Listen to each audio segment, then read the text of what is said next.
Video wanita asal Demak, Jawa Tengah yang berjualan kerupuk dengan menaiki motor sport viral belakangan ini. Wanita bernama Lina ini viral setelah mengunggah video kesehariannya menjual kerupuk di akun TikToknya @endo_lina.37. Dalam video-video yang diunggahnya, Lina terlihat berjualan kerupuk keliling dengan mengendarai sebuah motor sport mirip pembalap. Wanita asal desa Ngelokulon, Mijen, Demak ini mengendarai sepeda motor sport warna pink dengan stiker Hello Kitty. Kerupuk yang dijualnya adalah kerupuk gombal, yaitu jenis kerupuk khas Demak yang digoreng dengan pasir dan biasa dimakan dengan sambal. Kerupuk itu dimasukkan dalam plastik bal besar lalu dimasukkan ke keranjang yang terbuat dari bambu. Kemudian diletakkan di jok belakang motornya, kemudian diikat dengan tali. Kerupuk yang dibawa pun sangatlah banyak. Dirinya juga kerap membawa belanjaan di bagian depan.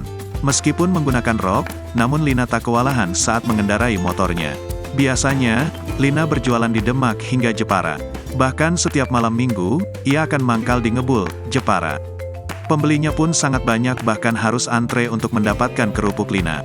Tak hanya membagikan video saat dirinya berjualan, Lina juga sering membagikan videonya saat membuat kerupuk di rumahnya.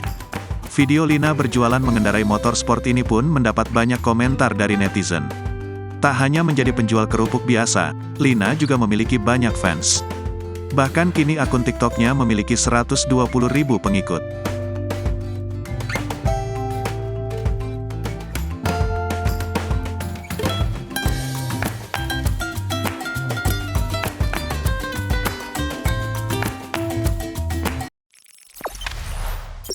Jangan lupa subscribe, share, komen, dan like ya!